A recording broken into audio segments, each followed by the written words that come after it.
ಅಣ್ಣ, ನಿನ್ನ ಕಣ್ಣಲ್ಲಿರೋ ನೋವು, ಹತಾಶೆ, ಅವಮಾನ ನಾನು ಕಾಣ್ತಿಲ್ಲ ಅಂದ್ಕೊಂಡಿದ್ಯಾ?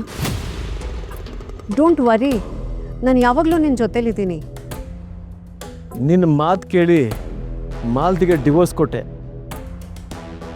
ಅದರಿಂದ ಎಷ್ಟು ಕಷ್ಟಪಡ್ತಾ ಇದ್ದೀನಿ ಅಂತ ನನಗೆ ಗೊತ್ತು. ನೋಡು ನೋಡು ಅವರೆಲ್ಲ ಎಷ್ಟು ಖುಷಿಯಾಗಿದ್ದಾರೆ. ಸಂತ ಅನುಭವಿಸ್ತಾ ಇರೋದು ನಾನು. ನಮ್ಮ ಸಂಜು ನನ್ನ ವಿರುದ್ಧ ತಿರುಗಿಬಿದ್ದೀಯಾನೆ. ನನ್ನ ಮಾತನ್ನು ಕೇಳ್ತಾ ಇಲ್ಲ ಅವನು. ಅಣ್ಣ, ಇದೆಲ್ಲ ಸಹಜವಾಗಿ ನಡೀತಿದೆ ಅಂತ ನಿನ್ಗೆ ಅನಿಸ್ತಾ ಇದೆಯಾ? ನೋ. ಇಷ್ಟು ವರ್ಷ ನೀನು ಹೇಳಿದ ಮಾತೆಲ್ಲ ಕೇಳ್ತಿದ್ದ ಮನೆ ಮಂದಿ ದಿಢೀರಂತ ನೀನು ಎದೆಗೇರಿ ತುಳಿಯೋ ಧೈರ್ಯ ಹೇಗೆ ಬಂತು ಅಂತ ಯಾವತ್ತಾದರೂ ಯೋಚನೆ ಮಾಡಿದ್ಯಾ? ಅಂದರೆ ಆನೆಗೆ ಬಲ ಇರಬಹುದು, ಆದರೆ ಅದನ್ನು ಕಂಟ್ರೋಲ್ ಮಾಡೋದು ಅಂಕುಶ. ಎಲ್ಲರೂ ಬ್ರೈನ್ ವಾಶ್ ಮಾಡಿ ಹಿಂದೆ ನಿಂತು ಪ್ಲಾನಿಂಗ್ ಮಾಡೋ ಮಾಸ್ಟರ್ ಮೈಂಡ್ ಬೇರೆ ಯಾರೂ ಅಲ್ಲ, ಯಾರು? ಆ ಕರ್ಣ. ಕರ್ಣ ಅವ್ರ ಜೊತೆ ಸೇರ್ಕೊಂಡಿದ್ದಾನೆ ನಿಜ. ಆದರೆ ಎಲ್ಲದಕ್ಕೂ ಅವನೇ ಕಾರಣ ಅಂತ ನೀನು ಹೇಗೆ ಹೇಳ್ತೀಯ? ಯಾವುದನ್ನು ಅಳ್ದು ತೂಗದೆ ಈ ಥರ ಕಮೆಂಟ್ ಮಾಡಲ್ಲ ಅಣ್ಣ. ಎಲ್ಲನೂ ತೆರೆಮರೆ ನಿಂತು ಅಬ್ಸರ್ವ್ ಮಾಡ್ತಾನೇ ಇದ್ದೀನಿ. ಇಷ್ಟು ವರ್ಷ ನೀನು ಹೇಳಿದ್ದನ್ನೆಲ್ಲ ಕೇಳ್ಕೊಂಡು ಮೂಲೆಯಲ್ಲಿ ಬಿದ್ದಿದ್ದು ನಿನ್ನ ಹೆಂಡತಿ ಯಾಕೆ ನಿನ್ನ ಎದುರಿಗೆ ನಿನ್ನ ಮಾತಾಡ್ತಿದ್ದಾಳೆ? ಸಂಜು ಯಾಕೆ ನಿನ್ನ ವಿರುದ್ಧ ಕತ್ತಿ ಮಸೀತಿದ್ದಾನೆ? ಯೋಚನೆ ಮಾಡಿದೀಯಾ? ಕರ್ಣನ್ ಸಪೋರ್ಟ್ ಇಲ್ಲದೆ ಇದೆಲ್ಲ ಆಗತ್ತೆ ಅನ್ಕೊಂಡಿದ್ಯಾ?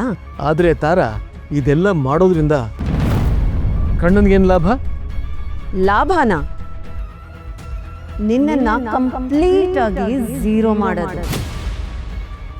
ಈ ಮನೇಲಿ ಅವನ ವಿರುದ್ಧ ನಿಂತು ಮಾತಾಡೋದು ನೀನೊಬ್ನೇನೆ. ಆದ್ರೆ ನೀನ್ ಮಾತಾಡೋಕಷ್ಟೇ ಲಾಯಕ್ಕಾಗಿ ಉಳ್ದಿದ್ಯಾ? ಪಾಪ, ನಿನ್ನ ಕೈಯಲ್ಲಿ ಏನಿದೆ? ದುಡ್ಡಿದ್ಯಾ? ಪವರ್ ಇದೆಯಾ? ನಿನ್ನನ್ನು ನಿಧಾನಕ್ಕೆ ರಸ್ತೆಗೆ ತಳ್ಳೋದೇ ಅವನ ಪ್ಲ್ಯಾನು. ಇದೆಲ್ಲ 1 or 2 days ಪ್ಲ್ಯಾನ್ ಅಲ್ಲ ಅಣ್ಣ. ಅಪ್ಪ ಬದುಕಿದ್ರಲ್ಲ ಆಗ್ಲಿಂದನೂ ಕರ್ಣ ನಮ್ಗಳ ಜೊತೆ ಆಟ ಆಡ್ಕೊಂಡೇ ಬಂದಿದ್ದಾನೆ. ಮೇಲಿಂದ ಒಳ್ಳೆ ಅವನ ಮುಖವಾಡ, ಒಳಗಿಂದ ನಮ್ಮ ಆಸ್ತಿ ದುಡ್ಡು ಹೊಡೆಯೋ ಉದ್ದೇಶ. ಹೀಗೆ ಬಿಟ್ರೆ ನೀನೇ ಈ ಮನೆಯಿಂದ ಆಚೆ ಹೋಗೋ ಥರ ಆಗತ್ತೆ. ಹಾಗೆಲ್ಲ ಆಗೋದಕ್ಕೆ ನಾನು ಬಿಡಲ್ಲ. ನೀನು ಬಿಡಲ್ಲ ಅಂದರೆ ಯಾರೂ ಕೇಳೋರಿಲ್ಲ. ಎಲ್ಲರೂ ನಿನ್ನ ಆಚೆ ಕಳ್ಸೋಕ್ಕೆ ತುದಿ ಕಾಲಲ್ಲಿ ನಿಂತಿದ್ದಾರೆ ಅಣ್ಣ. ನಾನು ನಿನಗೆ ತುಂಬ ಸಲ ವಾರ್ನಿಂಗ್ ಕೊಟ್ಟಿದ್ದೆ, ಆದರೆ ನಿನಗೆ ನನ್ನ ಮಾತು ಅರ್ಥ ಆಗಿರಲಿಲ್ಲ. ಈಗ ಇದಕ್ಕೆಲ್ಲ ಇರೋದು ಒಂದೇ ದಾರಿ. ಏನದು? ಕೊಂಬೆನ ಕಟ್ ಮಾಡಿದ್ರೆ ಪ್ರಯೋಜನ ಇಲ್ಲ ಅಣ್ಣ, ಮತ್ತೆ ಚಿಗುರ್ತಾ ಇರುತ್ತೆ. ಅರ್ಥ ಆಗಲಿಲ್ಲ. ಬೇರ್ ಸಮೇತ ಕಟ್ ಮಾಡಿದ್ರೆ ಮರ ಉಳಿಯಲ್ಲ. ಕರ್ಣನ್ನ ಪರ್ಮನೆಂಟ್ ಆಗಿ ಫ್ಯಾಮಿಲಿಯಿಂದ ಆಚೆ ಕಳಿಸ್ಬೇಕು. ಅಂದ್ರೆ ಕರ್ಣನ್ನ ಕೊಲೆ ಮಾಡಬೇಕು.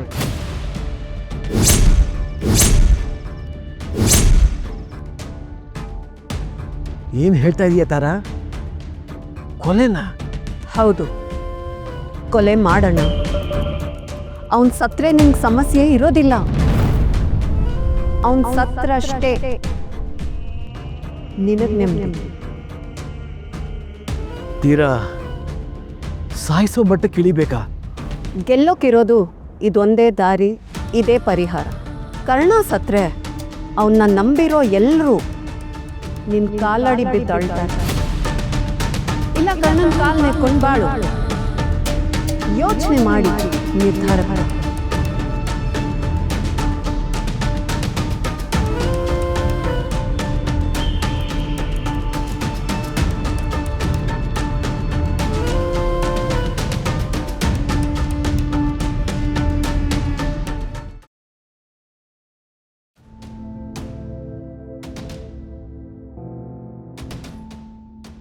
ಯಾವ ಪೇಪರ್ಸು? ನಿನ್ನ ವೇಸ್ಟ್ ಜನ್ಮಕ್ಕೆ ಮುಕ್ತಿ ಕೊಡಬೇಕು ಅಂತ ಕೊಟ್ಟಿದ್ನಲ್ಲ, ಆ ಡಿವೋರ್ಸ್ ಪೇಪರ್. ಅದನ್ನ ತಗೊಂಡು ಏನು ಮಾಡಬೇಕು ಅಂದ್ಕೊಂಡಿದ್ದೀರಾ? ನಾನು ಅದಕ್ಕೆ ಸೈನ್ ಮಾಡಲ್ಲ ಅಂತ ಹೇಳಿದ್ನಲ್ಲ. ನೀನು ಅದಕ್ಕೆ ಸೈನ್ ಮಾಡಲೇಬೇಕು. ಕಡೆಯದಾಗಿ ಹೇಳ್ತಾ ಇದ್ದೀನಿ, ಇದು ವಿನಂತಿ ಅಲ್ಲ ಮಾಲ್ತಿ, ಎಚ್ಚರಿಕೆ. ಸೈನ್ ಮಾಡಲಿಲ್ಲ ಅಂದರೆ? ಮಾಲ್ತಿ, ಏನಾದರೂ ಕಳ್ಕೊಳ್ಳೋದು ಅಷ್ಟು ಸುಲಭ ಅಲ್ಲ. ಇದರಿಂದ ಲಾಸ್ ಆಗೋದು ನಿನಗಷ್ಟೇ ಅಂತ ಮಾತ್ರ ಹೇಳಬಲ್ಲೆ. ಆಮೇಲೆ ಪಶ್ಚಾತ್ತಾಪ ಪಟ್ಟರು ಏನೂ ಪ್ರಯೋಜನ ಇಲ್ಲ. ನನ್ನ ಹತ್ರ ಕಳ್ಕೊಳ್ಳೋಕೆ ಇನ್ನೇನೂ ಇಲ್ಲ. ನಿಮ್ಮ ಪೊಳ್ ಮಾತಿಗೆಲ್ಲ ಹೆದರೋಳಲ್ಲ ನಾನು. ಅಂದರೆ ನನ್ನ ಮಾತಿನ ಗಂಭೀರತೆ ನಿನಗೆ ಅರ್ಥ ಆಗ್ತಾ ಇಲ್ಲ ಅಂತ ಕಾಣುತ್ತೆ. ಈಗ ನೀನು ಇದನ್ನು ಹಗುರವಾಗಿ ತಗೊಂಡ್ರೆ ನಾಳೆ ತೊಂದರೆ ಆಗೋದು ನಿನಗೆ. ಇಲ್ಲಿ ತನಕ ಏನೇನೋ ಅನುಭವಿಸ್ಬಿಟ್ಟಿದ್ದೀನಿ. ಅದು ಏನು ಮಾಡ್ಕೋತಿರೋ ಮಾಡಿ. ಮಾಲ್ತಿ, ದೀಪ ಆರೋದಕ್ಕಿಂತ ಮುಂಚೆ ಭಾಳ ಒದ್ದಾಡುತ್ತೆ. ನಿನ್ನ ಅಹಂಕಾರನ ನಾನೇ ಕೊನೆಗೆ ಕಾಣಿಸ್ತೀನಿ. ಸೈನ್ ಮಾಡಿಲ್ಲ ಅಂದ್ರೆ ಅಮ್ಮ ಏನ್ ಕಳ್ಕೊತಾರೆ? ಅಪ್ಪ ಯಾಕೆ ಈ ರೀತಿ ಹೆದರ್ಸ್ತಾ ಇದ್ದಾರೆ? ಅಮ್ಮ ಕಳ್ಕೊಳ್ಳೋಂಥದ್ದು ಏನಿದೆ?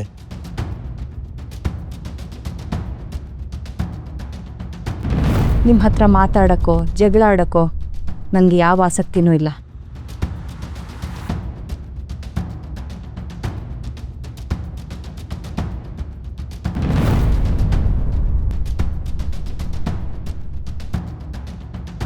ಅಮ್ಮ ಏನಾಯ್ತು?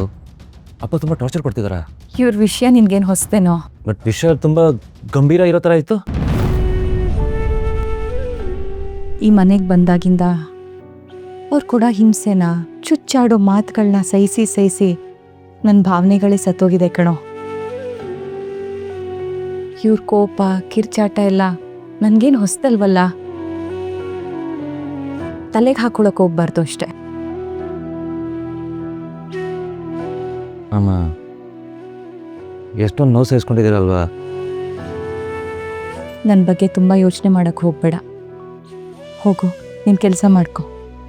ಹೋಗು ಕಂದ.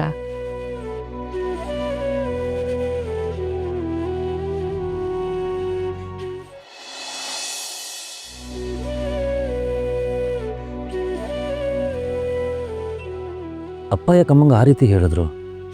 ಅಮ್ಮ ಏನೋ ಕಳ್ಕೊಬೇಕಾಗುತ್ತೆ ಅಂತ. ಆ ಮಾತನ್ನ ಅವರು ಸುಮ್ಮನೆ ಕೋಪದಲ್ಲಿ ಆಡಿರೋ ಥರ ಇಲ್ಲ.